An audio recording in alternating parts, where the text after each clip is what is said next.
Could the New York Knicks have a future star in the G League? That is the question that we are asking ourselves today, as Jacob Toppin has been balling out in there and has potentially been the best NBA G League player in 2024. So we have to talk about this. What's up, guys? Welcome back to Knicks Digest. It's Chris here, and we're going to jump right into the video today. Happy Super Bowl Sunday, everybody. We all got some football to watch, unless you're just a basketball fan. So get ready, because we got some Jacob Toppin news, as he had a G League career high in both points and rebounds the other night against the Birmingham Squadron, as he put up 40 points and 16 rebounds on the Westchester Knicks way to a victory. Now, I understand this is the Westchester Knicks. I understand this is the NBA G League. I understand this is against NBA G League players.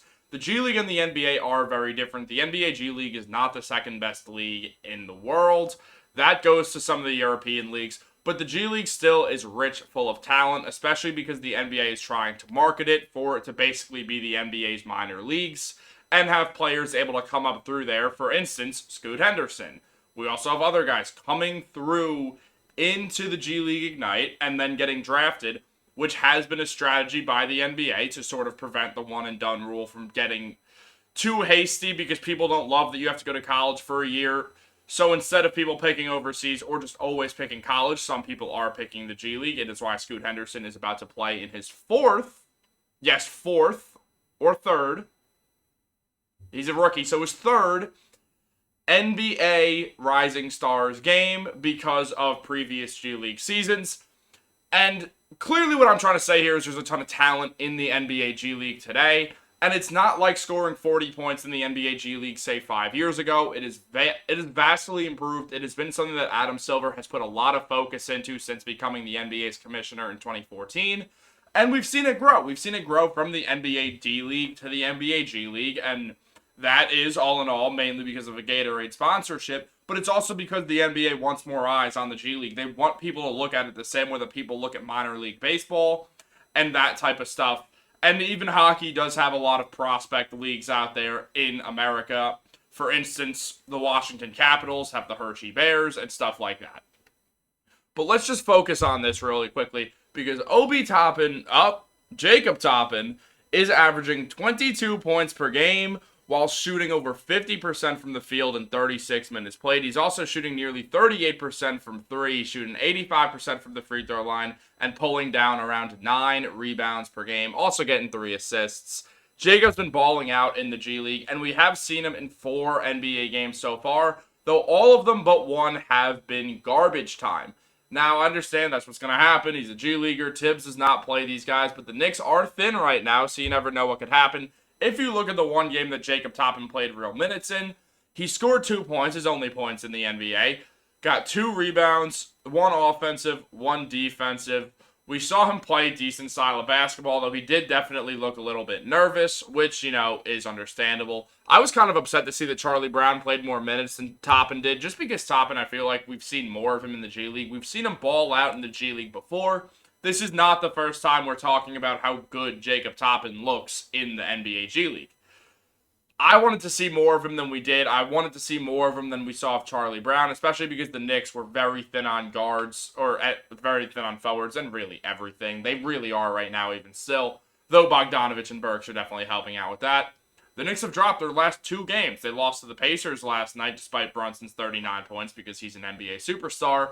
And they lost to the Mavericks when Brunson wasn't there, and the Knicks basically just were throwing out the Westchester Knicks plus DiVincenzo. I mean, Taj Gibson started last night. We should be playing Jacob Toppin real minutes if that's the case. What if he's nice? What if he's just good? Sometimes guys come out of the G League and just happen to become really good players. Sometimes they become all-stars, like Pascal Siakam. Fred VanVleet was in the NBA G League. Both of those guys played an integral part on the Toronto Raptors winning the NBA Finals in 2019. VanVleet's got a massive contract. Pascal is now on the Pacers and just got 3 first-round picks traded for him. You never know what's going to happen, and Jacob Toppin is showing that maybe he could be the next G League guy to do this. We know the Knicks are a high-class organization. We know how good they are as a franchise, and we know that this is what could happen when you're ran by good management. The Knicks have been ran by good management since Leon Rose took over, and that has changed the way that the Knicks are perceived.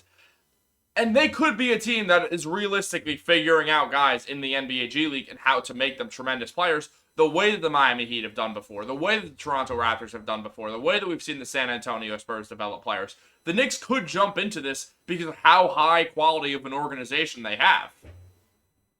Hopefully that's what they try to do.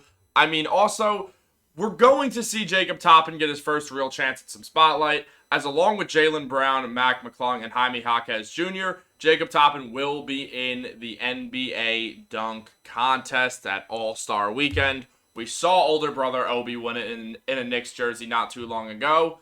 Now we are going to see Jacob try to compete with Mac McClung, with Jaylen Brown, with Jaime Jaquez, the man who injured Julius Randle.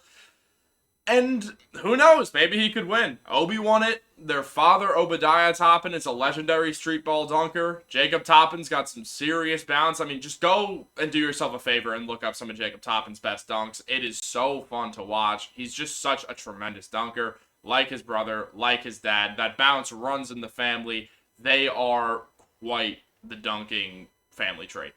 And essentially, the New York Knicks now have another one of them because Obi's obviously been traded to the Pacers. Obi and Jacob saw each other last night when the Knicks and the Pacers faced off in a Pacers win. And now that we have Jacob, we're playing him similar minutes to what Obi played, which is essentially nothing. But Jacob's coming out of the G League, so it makes more sense. Though I do want to see him get actual NBA burn. I think it's important for him because he's not young. He's not like some 19-year-old. He's 23 years old. He could be ready. He's obviously nervous, and that's fine. Against the Mavericks, it was the first time he ever played real NBA minutes. So we definitely could just see that being a case of nerves. But I would like to see Jacob get more time off the bench because obviously, as we know, the Knicks are riddled with injuries. Now Isaiah Hartenstein is down with a sore Achilles. He's day-to-day. Jericho Sims is out with an illness.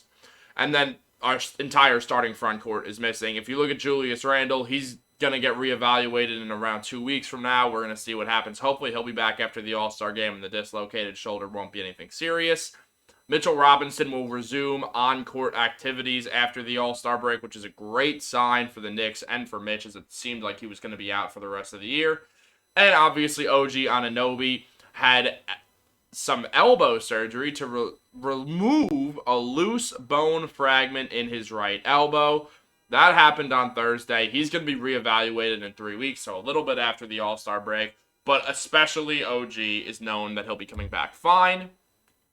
Randall most likely will be okay. Steph Curry dislocated his shoulder not too long ago, like a couple years back, and he was fine in 3 weeks. Completely fine, went back to playing, was normal Steph Curry.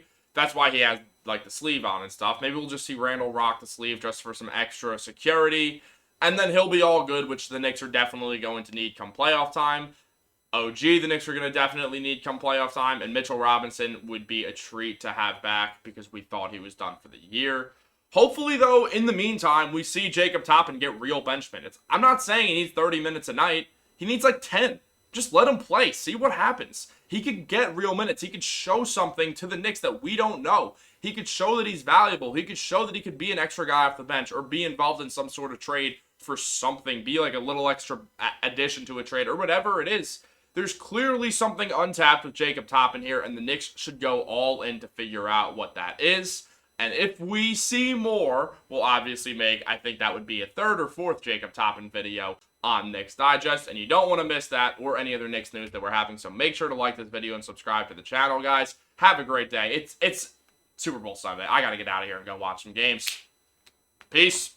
Go Knicks.